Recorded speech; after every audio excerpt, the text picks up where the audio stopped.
គាត់បានប្រើពាក្យសម្ដីមួយធ្ងន់ថាមនុស្សដូចយើងខ្វះប្រហត់បានទេបើជាថ្ងៃមួយម៉ាក់ខ្ញុំហៅគាត់មកញ៉ាំបាយនៅផ្ទះគាត់បាយទៅប្រាប់ម៉ាក់ខ្ញុំថាគាត់អាចមកផ្ទះខ្ញុំបានទៀតទេដោយសារកូនម៉ាក់ជួបប្រុសដទៃនៅខាងក្រៅម៉ាក់ខ្ញុំថាប៉ិតអត់គាត់ថាគាត់និយាយថាតើគាត់កុហកម៉ាក់ខ្ញុំដើម្បីអីព្រោះអីខ្ញុំជាកូនម៉ាក់ខ្ញុំពេលហ្នឹងហើយដែលម៉ាក់ខ្ញុំចាប់ផ្ដើមឈូសគ្នាជាមួយខ្ញុំហើយអត់និយាយរកខ្ញុំ2ខែគាត់ទៅឆាតទៅជេរប្រមាថដល់ជីវិតពូរបស់ខ្ញុំគាត់បានប្រើពាក្យថាហែងខ្វះស្រីណាស់មែនបើជាចង់បានស្រីបះអញបើហែងយកម្នាក់ស្រីហ្នឹងបានមានន័យថាហែងស៊ីដោយអញឯងអូខេសួស្តីបងប្អូនអរគុណស្វាគមន៍មកកាន់ស្នេហាខ្ញុំថ្ងៃនេះខ្ញុំមានជាមួយខ្ញុំកញ្ជុះថ្មីមែនតើខ្ញុំណាត់គាត់យូរហើយប៉ុន្តែគាត់អត់ដែរចូលទេអញ្ចឹងស្វាគមន៍កញ្ញាលីលីសួស្តីអ្នកទាំងអស់គ្នាខ្ញុំលីអញ្ចឹងយើងណែនាំការងារអត់អញ្ចឹងថ្ងៃខ្ញុំជាតួសម្ដែងនៅ short film រឿងខ្លីៗយ៉ាងហ្នឹងហើយបច្ចុប្បន្នមានប៉ុណ្ណាការងារចាបើទេមកនិយាយស្នេហាប្រកាសជាមានស្នេហាច្រើនដែរយ៉ាអ្នកទាំងអស់គ្នាប្រកាសជាគិតហើយថាខ្ញុំខាងជាអ្នកសម្ដែងអីអញ្ចឹងគាត់ថាអូខ្ញុំមានសង្សារច្រើនអីអញ្ចឹងទៅតាមពិតស្នេហាតាំងពីដើមមកខ្ញុំមានគឺ2នាក់ Yes ចាហើយបច្ចុប្បន្នហ្នឹងគឺអត់មានអ្នកយកទេអីទេអូខេបងប្អូនអរគុណអញ្ចឹងវីដេអូយើងទៅមុខបានគឺយើងមានជាមួយនឹងអ្នកជួយពីក្រោយដែរគឺសាប៊ូសាហារ៉ាសាប៊ូដកខ្លួននិងសាប៊ូកក់សក់ក៏ដូចជាហាងលក់ទូរស័ព្ទដៃគ្នាយើងសម្រាប់បងប្អូនណាដែលមានតម្រូវការចង់ទិញ iPhone, iPad, MacBook ក៏ដូចជាសេវាកម្មជួសជុលបងមលោះវាយដូរទិញដាច់បងប្អូនគ្នាអាចរកបាននៅគ្នាយើង4សាខាបានហើយបើចង់បានការធានាមួយឆ្នាំបងប្អូនគ្នាអាចរកបាននៅគ្នាយើង VIP ហើយសម្រាប់បងប្អូនណាដែលចង់ឲ្យស្បែកក្បាលខ្លួនឯងស្អាតពេលយើងកក់ទៅវាត្រជាក់វា fresh ហើយកុំចាត់អង្គេបងប្អូនគ្នាអាចប្រើជាមួយសាប៊ូកក់សក់សាហារ៉ាបាននេះគឺជាផលិតផលកូនខ្មែរ 100% ផលិតនៅក្នុងប្រទេសកម្ពុជាហើយខាងនេះគឺជាសាប៊ូដកខ្លួនសម្រាប់បងប្អូនណាដែលពិបាកទៅជួបគេតដែតអញ្ចឹងទៅមានអារម្មណ៍ថាធំក្លិនខ្លួនឬក៏អត់ក្អូបយើងខ្ជិលបាញ់ទាំងអស់អញ្ចឹងទៅបងប្អូនអ្នកអាចប្រើជាមួយសាប៊ូដកខ្លួននេះគឺក្អូបខ្លាំងតែដោះហើយលីលីស្រឡាញ់ហ្នឹងថ្ងៃនេះចង់យកបទពិសោធន៍ស្នេហារបៀបមិនដែរដើម្បីចែកចម្លែកទៅកាន់បងប្អូនយើងមានហើយខ្ញុំគិតថាវាជារឿងមួយថ្មីតែខ្ញុំដឹងថាអ្នកខ្លះប្រហែលជាអាចនឹងជួបតែប៉ុន្តែអត់មានឱកាសក្នុងការនិយាយរឿងហ្នឹងសម្រាប់ស្នេហាខ្ញុំដែលមួយគាត់ជាមនុស្សប្រភេទម្នាក់ថាជាមនុស្សប្រុសមួយដែលល្អហើយការតំណងដែលខ្ញុំស្គាល់គាត់វាចូលមួយឆ្នាំតាំងពីតំណងគ្នាពីកន្លះឆ្នាំដំបូងពិតជាមនុស្សប្រុសដែលល្អហើយខ្ញុំក៏អត់ដែរជឿដែរថាមានមនុស្សប្រុសបែបហ្នឹងតែតែគេនិយាយថាមនុស្សម្នាក់អត់មានអ្នកណាគ្រប់10ទេត្រូវហើយច្បាស់វាប្រកាសជាអត់មានអ្នកណាគ្រប់10មែនឥឡូវបើយើងនិយាយពីចំណុចល្អចំណុចវិជ្ជមានរបស់គាត់មុនអញ្ចឹងយើងលើករឿងល្អរបស់គេមកមុនអញ្ចឹងការខ្ញុំតាក់ទងគ្នាដំបូងខ្ញុំតាក់ទងតាម Facebook ទេគាត់ជាមនុស្សម្នាក់ដែលមានទាំងរូបសម្បត្តិសមត្ថភាពចំណេះដឹងការសិក្សាល្អគ្រួសារល្អចេញពីតកូលមួយដែលល្អហើយក៏ជាមនុស្សម្នាក់ដែលស្អាតសង្ហាហើយបើនិយាយពីចំណុចល្អដែលការតាក់ទងគ្នាល្អច្រើនខ្លាំងមែនតើអាចនិយាយបានថាចំណុចខ្លះម៉ាក់ប៉ាខ្ញុំអត់ឲ្យធ្វើខ្ញុំទេតែគាត់ធ្វើឲ្យហើយគាត់ជាកូនបងអញ្ចឹងទៅខ្ញុំជាកូនតូនក្នុងគ្រួសារការស្រឡាញ់មើលថែគាត់ប្រៀបដូចជាឪពុកផងជាបងប្រុសផងជាមិត្តភក្តិផងមិនថាការសិក្សារបស់ខ្ញុំមិនថាខ្ញុំចង់ធ្វើអីមួយគាត់តែងតែ support ខ្ញុំជានិច្ចមិនធំតែ support ខ្ញុំជួយខ្ញុំទេជួយដល់គ្រួសាររបស់ខ្ញុំទៀតបើនិយាយពីរបស់របរវិញគាត់មើលថែខ្ញុំគ្រប់យ៉ាងតាំងពីលុយកាក់របស់របរប្រើមិនថាអី trend អ្នកខ្លះឃើញថាអូមានអី trend ទិញថ្មីក្នុង Facebook យើងតែងតែ share ហ្នឹងទៅឲ្យសង្សារឃើញបើខ្ញុំអត់តែខ្ញុំជាមនុស្សម្នាក់ដែលអត់ចង់បានពីគេទេគាត់មានតែគាត់ទេ skin shot អាហ្នឹងឲ្យផ្ញើខ្ញុំមើលអូនឯងចង់បានអត់ខ្ញុំទិញឲ្យពេលខ្លះយើងអត់ចង់បានទេយកមកដល់ឲ្យខ្ញុំមុខស្លាខ្ញុំហ្មងកាលខ្ញុំនៅរៀនសាកលខ្ញុំបានក្នុងចិត្តតែខ្ញុំជាមនុស្សម្នាក់ដែលមានសំណាងណាព្រោះអីខ្ញុំតែងតែអភ័ព្វរឿងហ្នឹងអភ័ព្វពីការទទួលបានក្តីស្រឡាញ់ពីគ្រួសារហើយធប់អាផតជាមួយនឹងមនុស្សប្រុសម្នាក់ទៀតទាំងដែលយើងស្រឡាញ់គ្នានឹងឈានដល់ថ្ងៃដែលពួកយើងភ្ជាប់ពីអីតែដល់ពេលខ្ញុំបានជួបគាត់ផ្នែកកណ្ដុតមួយហ្នឹងក៏វាបានបាត់អស់លីងហ្មងពេលដែលខ្ញុំចាប់ដើមស្គាល់គាត់គឺជាមនុស្សម្នាក់ដែលធ្វើឲ្យខ្ញុំមានអារម្មណ៍ថាខ្ញុំជាព្រះនាងហ្មងជាព្រះនាងខ្ញុំគិតបែបហ្នឹងមនុស្សជុំវិញខ្លួនមិនថាគ្រួសារមិនថាមិត្តភាពសូម្បីតែគ្រូបង្រៀនខ្ញុំឯងឈិតឈរខ្ញុំក៏គាត់ថាដែរថាខ្ញុំជាមនុស្សស្រីម្នាក់ដែលសំណាងតែទាំងអស់គ្នាដឹងថាពេលថ្ងៃ14កុម្ភៈចឹងឯងផ្កាកាឡាប់99តងចុងទិញនៅមុខសាលាខ្ញុំរៀននៅសាកលវិទ្យាល័យប្រធានខ្ញុំនិយាយចឹងទៅហើយការហ្នឹងគឺសន្តិសុខគឺផ្អើហ្មង Yes ហើយខ្ញុំបញ្ជាក់គាត់ថាខ្លួនឯងពិតជាមានសំណាងមែនតែនៅចាប់តាមតែពួកខ្ញុំឈានដល់ចិត្តចូលមួយឆ្នាំទង្វើទាំងអស់ហ្នឹងវានៅតែមានធម្មតាប៉ុន្តែ គាត់ចាប់ផ្ដើមលេចឡើងនៅទង្វើមួយថ្មីទៀតពេលការដែលស្វែងគ្នាដំបូងគាត់ក៏ដឹងថាខ្ញុំជាមនុស្សម្នាក់ដែលលេងសើចច្រើនហើយខ្ញុំក៏ជាមនុស្សម្នាក់ដែលនៅក្នុង social media ដែរប៉ុន្តែខ្ញុំអាចធ្វើអីឲ្យខុសឆ្គងឲ្យដៃគូរបស់ខ្ញុំគាត់អាចអន់សពុនចិត្តជាមួយខ្ញុំទេខ្ញុំនិយាយទៅតំណែងដែលពួកខ្ញុំមានហ្នឹងក៏ខ្ញុំអាចនិយាយថាវាក៏មានជាកំហុសរបស់ខ្ញុំ 50% ដែរយើងស្រឡាញ់គ្នាពីរនាក់អញ្ចឹងមានន័យថាការស្រឡាញ់យើង 50-50 ទង្វើខុសក៏ 50-50 ខ្ញុំអត់ដែរចោទគេថាបែកគ្នាដោយសារតែភាគីម្ខាងទៀតទេអញ្ចឹងកំហុសក្នុងតំណែងមួយហ្នឹងក៏វាមានខ្ញុំដែរនៅពេលដែលចាប់តាមតាក់ទងគ្នាយូរទៅខ្ញុំចង់មានបញ្ហាផ្លូវចិត្តពេលហ្នឹងដោយសារតែការដែលតាក់ទងមួយគ្នាពីដំបូងគាត់ស្របតាមយើងគ្រប់រឿងអីក៏គាត់អាចលើកលែងឲ្យយើងបានដែរទាំងតែរឿងខ្លះយើងអាចនឹងធ្វើខុសដាក់គាត់ច្រើនតែគាត់នៅតែលើកលែងឲ្យយើងស្រាប់តែពេលដែលយើងចាប់តាមតាក់ទងគ្នាជិត1ឆ្នាំអ្វីទាំងអស់ហ្នឹងវាបានផ្លាស់ប្ដូរហើយគាត់ចាប់ផ្ដើមសង្ស័យខ្ញុំច្រើនគាត់ចាប់ផ្ដើមសង្កេតមើលខ្ញុំស៊ើបខ្ញុំដូចគេហៅថា FBI អញ្ចឹងគឺចាប់ដើមអញ្ចឹងហ្មងហើយពេលហ្នឹងខ្ញុំពិតជាមានសម្ពាធពេលខ្លះខ្ញុំមានអារម្មណ៍ថាហេតុអីម៉ាក់ប៉ាខ្ញុំអត់ទាំងហាមរឿងហ្នឹងហងហេតុអីបែរជាគាត់មកហាមបិទសិតតាំងពីក្តីសម័យដែលខ្ញុំចង់ធ្វើឡើងនៅពេលដែលចាប់ដើមដែលខ្ញុំមានអារម្មណ៍បែបហ្នឹងគឺនៅចាប់ដើមថ្ងៃមួយនៅពេលដែលមានបងប្រុសម្នាក់ដែលខ្ញុំស្គាល់គ្នាមួយគាត់យូរហើយគាត់បច្ចុប្បន្នហ្នឹងគាត់រៀននៅអូស្ត្រាលីខ្ញុំស្គាល់មួយគាត់យូរហើយគាត់តែងតែ comment លេងក្នុងវីដេអូរបស់ខ្ញុំ share អីចឹងទៅឬក៏ mention ខ្ញុំលេងដូចបងប្អូនអញ្ចឹងហើយក៏យើងអត់អាចមានភាពស្និទ្ធស្នាលអីលើសពីនឹងដែរគាត់ក៏បានស្គាល់បងប្រុសហ្នឹងតាំងពីខ្ញុំតាក់ទងពីគាត់ដំបូងដែរគាត់ដឹងថាអូបងប្រុសហ្នឹងត្រូវអីជាមួយយើងឬក៏មិនខ្លះឈប់ខជុំគ្នាទៀតតែនៅពេលដែលយូរទៅចាប់ផ្ដើមជាកើតចិត្តជាប្រច័ណ្ឌទៅវិញថាខ្ញុំលួចតាក់ទងមួយបងប្រុសហ្នឹងដូចមានតំណែងអីពិសេសក្រៅពីរាប់អានគ្នាយើងក៏ប្រាប់គាត់ដែរថាអត់មានទេយើងក៏បាន screenshot ឆាតឬក៏យើងបានឲ្យបងប្រុសហ្នឹងនិយាយវយបញ្ជាក់ទៀតថាបងអត់មានបានអញ្ចឹងទេប៉ុន្តែគាត់នៅតែអត់គាត់ចាប់ដើម note អាហ្នឹងយើងទុកមួយហើយគាត់ស្ងាត់មួយយើងក៏សុំទោសទៅយើងអត់ចង់ឆ្លោះគ្នាដោយសារខ្ញុំអត់ចូលចិត្តឆ្លោះទេខ្ញុំធុញអញ្ចឹងនៅពេលដែលខ្ញុំ stress ជាមួយការងារហងគាត់មកអញ្ចឹងទៀតរឿងរៀនផងខ្ញុំចាប់ដើមមានអារម្មណ៍ថាខ្ញុំរស់នៅក្នុងគុកអន់ជាងអញ្ចឹងព្រោះអីខ្ញុំធ្វើអីក៏អត់បានការស្លៀកពាក់សំបីតែកាត់សក់ក៏មិនបានដែរអញ្ចឹងខ្ញុំគិតថារឿងខ្លះម៉ាក់ប៉ាខ្ញុំមិនអាចហាមទេប៉ុន្តែគាត់លើកពីម៉ាក់ប៉ារបស់ខ្ញុំតែខ្ញុំនៅតែស្រឡាញ់គាត់ព្រោះអីខ្ញុំគិតថាដៃគូដែលយើងចង់រស់នៅជាមួយគ្នាឲ្យបានយូរអញ្ចឹងខ្ញុំនៅតែលើកលែងហើយពួកយើងក៏នៅតែបន្តតាក់ទងគ្នាខ្ញុំចាប់ដកចិត្តពីគាត់គឺនៅពេលដែលមិត្តភក្តិរបស់ខ្ញុំគាត់ថតរូបមួយខ្ញុំថ្ងៃនោះជាថ្ងៃចូលឆ្នាំខ្មែរមិត្តភក្តិរបស់ខ្ញុំគាត់អង្គុយលើម៉ូតូហើយខ្ញុំនៅឈរនៅលើម៉ូតូនឹងធម្មតាទេអត់មានបានយើងទៅធ្វើការស្និទ្ធស្នាលលើសពីមិត្តភាពដែលមើលមកវាអត់សមរម្យភ្នែកគាត់ទេគាត់តែឈរចិត្តគ្នាទៅគាត់តែស្មាបានប៉ះគ្នាហងស្រាប់តែពេលហ្នឹងគាត់បងគាត់កាមេរ៉ាមែនទៅគាត់ថតជាប់ទៅគាត់ផុសក្នុង page អីអញ្ចឹងទៅណាចៃដន្យអីគាត់ឃើញរូបហ្នឹងខ្ញុំមិនដឹងថាចៃដន្យឬក៏គាត់តាមមើលសង្កេតមើលយើងឯងគាត់ចាប់ដើមឃើញរូបហ្នឹងគាត់ផ្ញើរូបហ្នឹងឲ្យខ្ញុំមើលហើយគាត់ដាក់សញ្ញាសួរហើយគាត់ថាខ្ញុំនឹងក្បត់គាត់មែនគាត់នឹងអត់ល្អដូចមនុស្សប្រុសនឹងមែនតើគាត់ត្រូវផ្ដល់អីឲ្យខ្ញុំទៀតដើម្បីគ្រប់គ្រាន់សម្រាប់ខ្ញុំដែលខ្ញុំចង់បានគាត់បែរជាសួរសំណួរបកមកខ្ញុំវិញហើយខ្ញុំអត់ដឹងត្រូវឆ្លើយថាម៉េចខ្ញុំប្រាប់ថាជាមិត្តភក្តិជាអីយើងតែងតែនិយាយទៅយើងមានផុសតាងទៀតមិនមែនថាតែនិយាយអីគេជឿយើងតែមានផុសតាងគាត់មើលថាបញ្ជាក់ថាម្នាក់នោះពិតជាមិត្តភក្តិរបស់យើងមែនគាត់នៅតែអត់ជឿគាត់បានប្រើពាក្យសម្ដីមួយធ្ងន់ថាមនុស្សដូចយើងខ្វះប្រុសអត់បានទេពេលហ្នឹងហើយដែលខ្ញុំថាខ្ញុំមិនអាចបន្តនៅមួយមនុស្សប្រុសបែបហ្នឹងទៀតបានទេព្រោះអីជាលើកទី1ក្នុងជីវិតខ្ញុំដែលខ្ញុំលើពាក្យសម្ដីមិនល្អអាសរោនឹងមើលងាយខ្ញុំខ្លាំងមែនតើម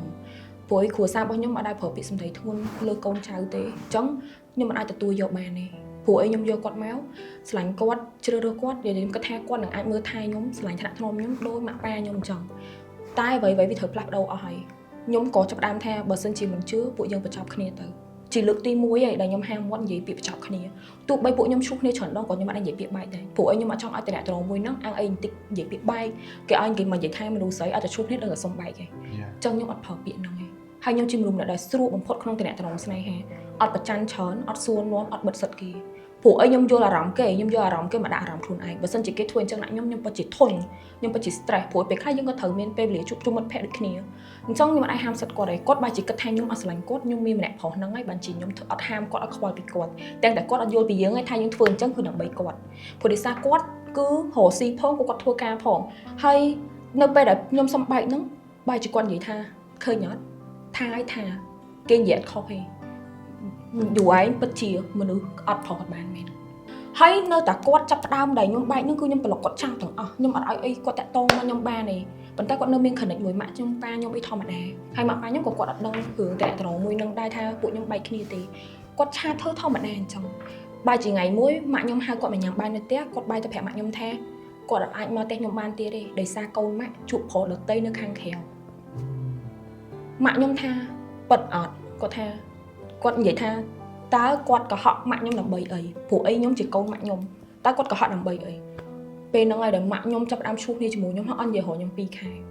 ហើយម៉ាក់ខ្ញុំធ្លាប់ប្រើពាក្យដេញខ្ញុំចេញពីផ្ទះទៀតដោយសារតែគាត់ម៉ាក់ខ្ញុំឈប់ឲ្យខ្ញុំទៅសាលារៀនឈប់ឲ្យខ្ញុំធ្វើអីទាំងអស់ខ្ញុំពេលហ្នឹងគឺខ្ញុំចាប់ផ្ដើមកើតផ្លូវចិត្តខ្លាំងខ្ញុំខ្លាចគាត់មែនតើហ្មងខ្លាចខ្លាំងយកតែមែនតើហ្មងគ្រាន់តែថាឃើញតែ miss call គាត់របស់គាត់មកក្នុងចិត្តខ្ញុំភ័យបុកធុងព្រោះអីខ្ញុំរងថ្ងៃបច្ចុប្បន្នខ្ញុំមានជំងឺខ្សោយបេះដូងអញ្ចឹងនៅពេលដែលខ្ញុំមានរឿងអីស្លុតបន្តិចបេះដូងខ្ញុំលូតញាប់ខ្ញុំស្លាប់យកហើយនឹងហើយជាអីដែលខ្ញុំកើតនៅពេលដែលខ្ញុំចាប់ដើមដឹងជំងឺខ្លួនឯងគឺតែពេលដែលខ្ញុំតាក់ទងមួយគាត់ហើយបែកគ្នាមួយគាត់ខ្ញុំទៅពេទ្យទៅយើងអេកូមើលទៅក៏ឃើញជំងឺមួយហ្នឹងហើយនៅពេលដែលខ្ញុំចាប់ដើមអញ្ចឹងគាត់ដឹងទៀតគាត់ទៅមើលខ្ញុំនៅពេទ្យគាត់ចាប់ដើមនិយាយថាឥឡូវគាត់សុំទោសអីចឹងតែគាត់អត់បានទៅអកស្រាយប្រាប់ម៉ាក់ខ្ញុំទេថារឿងដែលគាត់និយាយជារឿងកុហកម៉ាក់ខ្ញុំនៅតែគិតរឿងហ្នឹងដដែលទោះឲ្យពួកខ្ញុំត្រូវគ្នាវិញក៏ដោយនៅពេលដែលខ្ញុំគិតថានឹងលើកលែងគាត់បើសួរថាចិត្តស្រឡាញ់អត់នៅទីបំផុតប៉ុន្តែខ្ញុំអត់ចង់មានបញ្ហាមួយអ្នកផ្ទះរបស់ខ្ញុំទី1ទី2ខ្ញុំអត់ចង់ខ្មាស់គេដោយសារតែការតាក់ទងមួយគាត់គឺមនុស្សជុំវិញខ្លួនខ្ញុំគឺគេដឹងទាំងអស់ហើយខ្ញុំគិតមួយទៀតថាត្រូវហើយគាត់ក៏ជាមនុស្សល្អម្នាក់ដែរទាំងតែយើងអាចធ្លាប់ទទួលអារម្មណ៍មួយហ្នឹងឯងខ្ញុំក៏ផ្ដល់ឱកាសគាត់ម្ដងទៀតឱកាសដែលយើងផ្ដល់ម្ដងទៀតវាពិតជាការគិតរបស់ខ្ញុំមួយដ៏ខុសបំផុតក្នុងជីវិតនៅពេលដែលចាប់ផ្ដើមតាក់ទងម្ដងទៀតនិយាយថាមួយខែដំបូងអូខេគាត់ចាប់ផ្ដើមល្អមកវិញហើយខ្ញុំគិតថាគាត់អាចនឹងដឹងកំហុសគាត់ហើយគាត់នឹងកែមកវិញហើយប៉ុន្តែវាខុសពីការគិតរបស់ខ្ញុំទាំងស្រុងគឺគាត់ចាប់ផ្ដើមបង្កើត account fake ដាក់ជារូបមនុស្សប្រុសមួយដទៃទៀត add មកខ្ញុំឆាតមកខ្ញុំដូចគាត់ចង់សាក់ចិត្តខ្ញុំថាខ្ញុំចង់ក្បត់គាត់មែនអត់គាត់ចាប់ផ្ដើមធ្វើឆាតមកញ៉ាខ្ញុំនិយាយឆនិយាយអីចឹងទៅចាប់ផ្ដើម screenshot account របស់សង្សារខ្ញុំហ្នឹងមកសួរខ្ញុំថាតើខ្ញុំសង្សារម្នាក់ប្រុសហ្នឹងមែនខ្ញុំថានឹងហើយអញ្ចឹងខ្ញុំឆ្លើយធម្មតាបែរជា account ហ្នឹងគាត់ថាកុំតាក់ទងមួយម្នាក់ប្រុសហ្នឹងអីម្នាក់ប្រុសហ្នឹងអត់ល្អទេមកយកគាត់វិញមកខ្ញុំគាត់ថាហេតុអីបានជាគាត់ដឹងតែយើងតាំងតែមាន friend ជាមួយគ្នាថ្មីបំផុតហ្មងខ្ញុំចាប់ផ្ដើមគាត់ថាហេតុអីបានជាម្នាក់ប្រុសហ្នឹងដឹងថាខ្ញុំជាមួយនឹងសង្សាររបស់ខ្ញុំតាក់ទងគ្នាហើយខ្ញុំបានជាស្គាល់មុខគាត់ទៀតដោយសារម្នាក់ប្រុសហ្នឹងគឺជាសត្រូវការងារជាមួយនឹងសង្សារខ្ញុំនៅក្នុងក្រុមហ៊ុនហ្នឹងខ្ញុំចាប់ផ្ដើមគាត់ថាម្នាក់ហ្នឹងដូចប្រហែលមុខថាដូចធ្លាប់ស្គាល់ចឹងទៅតាមពិតគាត់មានទំនាស់មួយគ្នាក្នុងក្រុមហ៊ុនមួយគ្នាហ្នឹងហើយគាត់សាហាវមែនតើមកគាត់ fake account គេហើយយករូបម្នាក់ប្រុសហ្នឹងយកមកដាក់ profile ខ្លួនឯងទៀតខ្ញុំចាប់ផ្ដើមសង្ស័យគាត់នៅពេលដែលពួកខ្ញុំទៅញ៉ាំអីមួយគ្នាទូរស័ព្ទគាត់នៅខ្ញុំចាប់ផ្ដើមចូល account Facebook គាត់ខ្ញុំ log in ចូល account ខ្ញុំស្រាប់តែឃើញ account មួយហ្នឹងគឺនៅក្នុង Facebook របស់គាត់អញ្ចឹងការសង្ស័យរបស់ខ្ញុំពិតជាពិតមែនហើយខ្ញុំក៏បានរករឿងឲ្យគាត់ដែរខ្ញុំធ្វើធម្មតាខ្ញុំស្ងាត់ខ្ញុំទុកក្នុងចិត្តទៀតនៅពេលដែលដល់កោមែនតើហ្នឹងគឺថ្ងៃមួយគឺគាត់បានឆាតទៅស្ដីឲ្យពូរបស់ខ្ញុំពូជីដូនមួយគាត់អត់សូវបានស្គាល់ទេដោយសារពូរបស់ខ្ញុំគាត់នៅស្រុកក្រៅវិញពីចឹងគាត់នៅខ្មែរទេមួយឆ្នាំអីគាត់មកលេងខ្មែរបានតែ2ដងឯងពូរបស់ខ្ញុំគាត់ចូលចិត្តនិយាយលេងvớiខ្ញុំគាត់និយាយលេងថាមិនការយកប្តីបើអត់យកទេចាំយកពូទៅតែយើងត្រូវជាបងប្អូនជីដូនមួយបកកើតហ្មងយើងគាត់ដឹងនិយាយទៅអ្នកបើសិនជាអ្នកមាន friend មួយខ្ញុំយូរអ្នកខ្លះគាត់ដឹងអីចឹងទៅអ្នកបើសិនជាអ្នកអត់មានទេគាត់អត់ដឹងទេយើងធ្លាប់ប្រាប់គាត់ដែរថាខ្ញុំមានពូម្នាក់ដែលនៅស្រុកក្រៅគាត់អាសាលេងមួយអូនអីចឹងប្រាប់គាត់អញ្ចឹងដូចគ្នាគាត់ក៏អាមួយគ្នាទៅស្រាប់តែពេលហ្នឹងគឺពូខ្ញុំ comment ធម្មតាទេ comment ថាស្អាតណាស់អូនអីលើអីចឹងទៅបែរជាគាត់ទៅឆាតទៅជេរប្រមាថដល់ជីវិតពូរបស់ខ្ញុំអញ្ចឹងខ្ញុំសុំទោសអ្នកទាំងអស់គ្នាសិនបើសិនជាខ្ញុំប្រើពាក្យទៅវាធ្ងន់ធ្ងរវាអសរោះចង់អ្នកទាំងអស់គ្នាកុំប្រកាន់គាត់បានប្រើពាក្យថាហែងខ្វះស្រីណាស់មែនបែរជាចង់បានស្រីបះអញបើហែងយកម្នាក់ស្រីហ្នឹងបានមានន័យថាហែងស៊ីដោយអញឯងគឺធ្ងន់មែនតើសម្រាប់ខ្ញុំធ្ងន់ខ្លាំងមែនតើហើយនៅពេលដល់ពេលហ្នឹងឲ្យពូខ្ញុំគឺគាត់ខឹងខ្លាំងគាត់សឹកចិត្តទិញសម្រាប់យន្តហោះមកស្រុកខ្មែរលឿនបំផុតមកគាត់ឆាតមកខ្ញុំថាហេតុអីបានខ្ញុំភ្លើទៅតាក់ទងម្នាក់ប្រុសចឹងពូរបស់ខ្ញុំគឺគាត់ខឹងជំនួសខ្ញុំហើយគាត់ខឹងម្នាក់ប្រុសហ្នឹងខ្លាំងមែនតើខ្ញុំក៏បានសម្រួលកុំអីចឹងទៅពេលហ្នឹងហើយខ្ញុំសុំបាច់គាត់ជាលើកទី2ខ្ញុំថាពួកយើងអាចបន្តតំណែងមួយនឹងទៀតបានទេអត់អាចបន្តបានគាត់ក៏អូខេជាមួយយើងពេលហ្នឹងយើងគាត់ថាប្រហែលជាចប់ហើយប្រហែលជាអូខេយើងអាចរស់នៅរៀងខ្លួនបានហើយ ប៉ុន្តែរឿងវាអត់ចប់តាមហ្នឹងឯងគាត់បាយជាទៅផ្ទះរបស់គាត់នៅខាងស្រុកគាត់ឲ្យម៉ាក់គាត់ហ្នឹងទេមកខ្ញុំទេមកជំរួពួកខ្ញុំឲ្យត្រូវគ្នាវិញហើយគាត់ថាកូនឯងក៏ខុសដែរកូនឯងក្បត់កូនម៉ាក់គាត់ក៏ហក់មកដល់ម៉ាក់គាត់ទៀតហើយខ្ញុំអត់ចង់និយាយច្រើនដោយសារទោះយ៉ាងណាក៏គេជាម្ដាយនឹងកូនទោះយ៉ាងណាក៏គេជាកូនបង្កើតយើងអត់មានចោះថាឈាមទេអ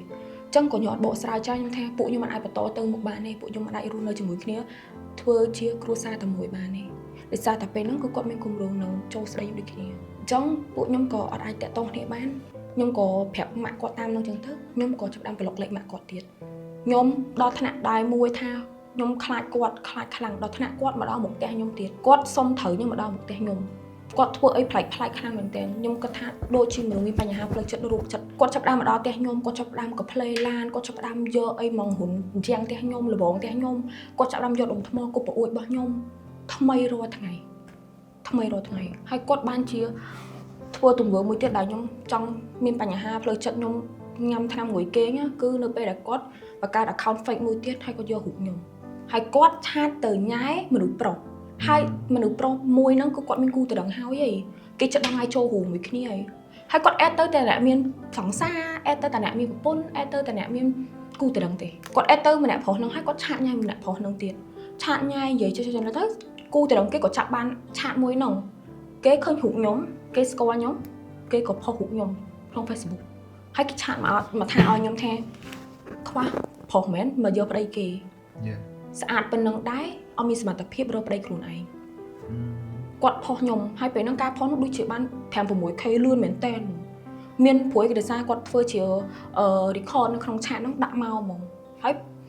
តែទៅគេណាត់ជួបគេមកខាងក្រៅមកអីទៀតពេលហ្នឹងគឺគាត់បង្កើត account fake ដាក់រូបខ្ញុំចឹងហើយគាត់ធ្វើទង្វើមួយហ្នឹងតែវាមិនមែនជាចរិតរបស់ខ្ញុំទេនៅពេលហ្នឹងខ្ញុំគឺចាប់បានមានបញ្ហាផ្លូវចិត្តខ្លាំងខ្ញុំគេងអត់លក់ខ្ញុំប្លុក account ខ្លួនឯងខ្ញុំបិទលេខទូរស័ព្ទខ្ញុំបិទគ្រប់យ៉ាងអីដែលអាចតាក់ទងជាមួយខ្ញុំបានគឺខ្ញុំនៅតែក្នុងផ្ទះទេទៅរៀនក៏ខ្ញុំអត់បានទៅធ្វើការក៏ខ្ញុំអត់បានធ្វើដែរហើយពេលហ្នឹងខ្ញុំមានបញ្ហាផ្លូវចិត្តខ្លាំងខ្ញុំគេអត់លក់ទេ3-4យប់គឺខ្ញុំនៅទល់ភ្លឺភ្នែកខ្ញុំនៅបើកធម្មតាបាយក៏ខ្ញុំអត់អាចញ៉ាំដែរយើងខ្ញុំមិនដឹងថាគាត់ធ្វើអញ្ចឹងចង់ត្រូវគ្នាវិញឬក៏គាត់ធ្វើអញ្ចឹងមានន័យថាខ្ញុំមិនបានអ្នកណាក៏មិនបានវាចង់បខូតមកចាខ្ញុំគិតអញ្ចឹងដែរហើយគាត់ដើរទៅប្រាប់គឺច្រើនមែនតើហើយគាត់អេតទៅមិត្តភក្តិស្រីរបស់ខ្ញុំមិត្តភក្តិរបស់ខ្ញុំចិត្តស្និទ្ធហ្នឹ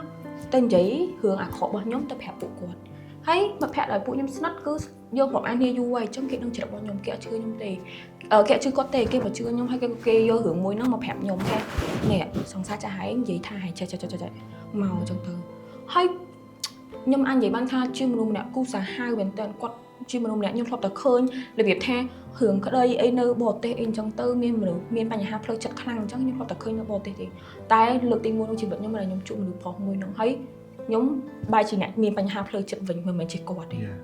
េអ្នកខ្លះមានគ្រួសារមានប្តីមានអីហេតុអីប្តីវាយប្តីប្រើហឹកអំពើខ្សាសក្នុងគ្រួសារគាត់អត់ព្រមដោះលែងហើយគាត់បានធំតែប្រហោះក្នុង social media ឲ្យយើងឃើញហ្នឹងទៅដល់ពេលយើងស្រីឃើញហេតុអីមិនលែងក្បាលចោលទៅហេតុអីមិនបែកគ្នាទៅនៅជាមួយប្តីអញ្ចឹងទៅអីបើសិនជាអ្នកនរគ្នាអត់ទាន់ជួបលើខ្លួនឯងនិយាយបានស្រួលខ្ញុំក៏ធ្លាប់ប្រើពាក្យហ្នឹងដែរប៉ុន្តែនៅពេលដែលជួបលើខ្លួនឯងទើបនឹងថាអត់អាចដោះលែងបានទេដោយសារយើងស្រឡាញ់ចាដោយសារតែស្រឡាញ់ខ្លាំងហ្មងស្រឡាញ់អាចនិយាយថាបើសិនជាយើងបែកគាត់យើងបញ្ចប់ជាមួយគាត់មានតែខ្មាស់គេមានតែសោកស្ដាយមានតែនឹកឃើញគាត់តារ៉ៃមកអញ្ចឹងយើងនៅទ្រាំបន្តទៀតយើងនៅតែគិតថាមនុស្សយើងស្រឡាញ់នឹងអាចកាយបានរបៀបយើងសឹងតែកាត់សតិអារម្មណ៍ដោយសារតែស្រឡាញ់មនុស្សម្នាក់ហ្នឹងមានថាវាសាហាវខ្លាំងអាចផ្លាស់ប្ដូរពីមនុស្សម្នាក់ដែលលេងសើចច្រើនខ្ញុំជាមនុស្សម្នាក់លេងសើចច្រើនមែនតើខ្ញុំចូលចិត្តឲ្យមនុស្សជុំវិញខ្លួនខ្ញុំសុបាយពេលដែលគេនៅជាមួយខ្ញុំមិនអាចធ្វើគេតុកសិចខ្ញុំមិនអាចយកបញ្ហាផ្លូវចិត្តរបស់ខ្ញុំបញ្ហាពិបាកចិត្តរឿងគ្រួសារឬក៏រឿងផ្ទាល់ខ្លួនរបស់ខ្ញុំទៅប្រាប់មនុស្សជុំវិញខ្លួននៃសូម្បីតែគ្រួសាររបស់ខ្ញុំអញ្ចឹងគេមើលមកថាខ្ញុំជាមនុស្សម្នាក់ដែលសុបាយខ្លាំងណាស់ព្រោះអីខ្ញុំចង់ឲ្យមនុស្សជុំវិញខ្លួនរបស់ខ្ញុំគេនៅជាមួយខ្ញុំសុបាយមានតែអនុស្សាវរីយ៍ល្អៗជាមួយខ្ញុំទេខ្ញុំមិនអាចយករឿងបញ្ហាផ្លូវចិត្តបញ្ហារឿងរបស់ខ្ញុំទៅប្រាប់គេប៉ុន្តែវាបានផ្លាស់ប្ដូរនៅពេលដែលខ្ញុំតាក់ទងជាមួយគាត់ខ្ញុំខ្លាចជាមនុស្សម្នាក់ស្ងប់ស្ងាត់នៅតែឯងអង្គុយតែយំលេងនិយាយជាមួយអ្នកណាទាំងអស់នៅតែក្នុងបន្ទប់ទាំងតែយើងចូលចិត្តមនុស្សដើរលេងមើលគេមើលឯងញ៉ាំអីចឹងទៅបែរជាខ្លាចទៅជាមនុស្សម្នាក់ដែលនៅតែក្នុងបន្ទប់កើតបញ្ហាផ្លូវចិត្តភ័យខ្លាចក្នុងការឃើញឈ្មោះគាត់ភ័យខ្លាចក្នុងការគាត់ឆាតមកភ័យខ្លាចគ្រាន់តែគាត់ឆាតមកយើងដាក់សញ្ញាសួរឃើញសែនរូបមកយើងដឹងថាយើងមានបញ្ហាគ្រាន់តែគាត់តែមកច្រើនដងពេកខ្ញុំ khó khơi mong à toàn hiên lơ cái này nhưng cái thằng ô nhưng bây giờ miền Bắc nhà hai thì ngày nào ta miền Bắc nhà hai kì ta nhưng cô ta dậy bạc một việc đó thằng năng mồm là bọn trong là anh hẹp vì bị thi thương mình mà nó anh ai mù on bị hiểu tụi on năng cái đôi chia thương mình cầm oi giờ ai cầu kron nó anh ban cầm oi nhưng là bị chiến đó depression pin mà với bọn cái tham mental này nhé đã chụp hình đó nó miền mình chỉ chọn thì chứ xong vị thi tính lắm anh thương mình lại vị thi bao nhóm cái tha bờ sông chỉ tham pet còn ai chia ba nhóm ăn này phần tai miền tham mà giang đã ai chia ba nhóm ăn cái đây sẽ là bị khổ xa bao nhóm ba mẹ bong pa ốn pu minh cứ quật support nhóm group giang quật thua mấy cậu nhóm đa lên quật nhóm sbài bài tụi bay ở miền đa lên miền cảm thị ấy có phụ quật thua anh nhóm chung kia chỉ là cái cua xa này quật nhóm sbài nhóm oi đa lên đi mưa kia mưa ai ở vì sao là chất oi nhóm lúc bằng bật mình lại nâng trên bị chỉ bật nhóm quật tay đang giấy tha câu mạng là o câu mạng là ai chung được phò đây là o chỉ nâng chơi ngày quật tay đang giấy là hôn giấy tại đây thua nhóm mình làm thế bờ sân chia nhóm tới ngày nè cột rứ pe đại nhóm nơi cùng lòng được pe đại nhóm tâm tại bay người qua từ bốn nhóm cái thế nhóm ai rú ăn một bọc bàn tụ bay ngay khỏi tới nhóm ăn miên spa mấy nhóm ăn toàn bà cái củ sang mỗi đợt tối còn nhóm ai rú nơi cho mỗi mạng nhóm ai mới thay mạng ba nhóm pin lên bàn này là nhóm miên phát cái đợt một lần anh cho nhóm cái thế ok dương miên smart tập hiệp dương ai rú lôi chai để luôn anh ban dương ai vừa cả ban chống nhóm cái thế nhóm ăn thử từ rung ốc nơi tây rương à cọ trai tê chụp bật bao dương cứ bên trái khang à trong dương thở đa tới một tiệt dương nơi thở chụp đủ lỗ chỉ trai nó tiệt trong tới cô nhom chập đam lên cật hưởng nắng nhom chập đam tranh đa lên mà hẹn nhom nom nhầm ơi chập đam tơi cho mùi kê tu bay vi mình ok rồi phía rồi cô việt ban thầm ta hốc sập tới chật sập phía rồi này trong nhom chập đam đào mưa kê mưa ấy tới nhom ơi nhom thua phơi chật oi sờ bài nhom chập đam thơ luôn nó hơi mùi tiệt nhom chập đam thua tùng vừa ấy muối đái ca tẹt tông cho mùi quát ham khọt nhom quát ai nhom cắt sặc là gì quát slime mùi sấy sặc về nhom chập đam cắt sặc lấy thầm co phim nó bây giờ nhom bay kia cho mùi quát ní miền cơ nữa nè phần tay nhom trong thua ấy đại nhom slime phụ ấy vì muốn nhom lẹ băng ấy đại nhom slime nằm bấy mà nhom slime là bao đại nhom slime nhom băng nhom lẹ băng nằm bấy mà nhom slime vinh tai lời nắng nhom bắn bắt băng mà rồi nhom vì muốn đặt trận slime ấy chân nhom mà thua ấy đại nhom slime vinh chẳng nhom lắc đâu luôn ai được nhom cắt sặc lấy nhom thua ấy để quát ở bên chật nhom quát ở nhom xịt à để về khao chừng với nhom quát slime một sợi hiệp đấy nhom miếng hiệp này miền nào lẹng rồi sẽ lấy sợi xì như vậy không về nó cứ miền trắng hèn yes ok bong bồn này đài miền Pành Ha là biệt sự điện cốt vô từ kịch ban thà về cô tại chân plana rồi còn dương thời phương mình nếu nhung cái tha xem bong bồn này đây có bọn từ chụp Pành Ha thằng họ nắng về bật chỉ lo mình tên xem bong bồn này vô từ anh vọt xem luôn này chẳng anh bên ấy tiếng đây nè nhưng mà đang miền phốt mùi xem là được ở cái này tay phốt nó là việc phản đi tệ thời cách hai trẻ bờ sân thì nhỏ cái này bạn chỉ muốn này ha mình tha sành cái này phèm cho nó đọc cho nó một page cho nó cái rồi nhưng miếng có bốn mùi thật trẻ thời chăm tha dương bắt bong mình đã đầy dương sành mình đã nâng dương tự bắt đây dương bạch khoa đi còn tài thời cách tha mình đủ phó chia trang tiệt đường chẳng bảo dương tay ta nhìn lên chẳng hộ giấy mà nhưng thật trẻ nhưng bạn bong mình đủ phó mình đã tới cho tay nhưng thời cách thật trẻ nâng miếng mình đủ phó nâng ngày nào cũng chia trang nhẹ tiệt tầm rong chu trăm bao nhom anh chẳng nhóm thử lẹ bong luôn ai và chọc luôn ai trao tới nó thử từ tụ bao vì sao cả bọc thôi mới chỉ bật nhung tiền chân tay yes biết sờ bài vậy ta nhớ anh nó cứ phát ní khăn mồm chỉ bật nhung bên đằng chân về ok mong bọn này chẳng episode này cứ mình là phần tế con Lily để bạn cho room chun poi snaha sau một pro cái chia chun poi từ tụ ban càng nghe càng từ tràn hay ở bên ấy chun poi vội hoàng ấy tam bắt đầu này bà sinh chỉ trong snaha sau một pro bon của cái thằng sau một pro này đây anh này còn là tha Lily nhưng tiêm tiền cuốn tiền xin làm không khởi nhật vậy vì năng thế này tất nhiên là ok bọn nhóm hẹp tha họ ngay ở bên là cái chạy nhanh nhưng mà ở đây chưa và có chị ở chưa bông giấy thay chạy chú ấy xã đó vì đã ăn miên này nhảy có việt năng mà hay mà ọt miên mền vậy men nó ọt miên mền vậy năm thốn ở khoanh sau giờ nè ở đây lấy cái thay có họ giống vậy một camera nè episode này piece này khi mình ở phần tế con bong bồn này để bạn tu sửa video mình này tăng về đam hot đời job hai còn play chui xe mình lại môi phong và xin như bong bồn này cực theo vì trời chúng mình sẽ được bong bồn này chẳng pi phụ dân từng pi nè mình được smart mình ở phần tế bye bye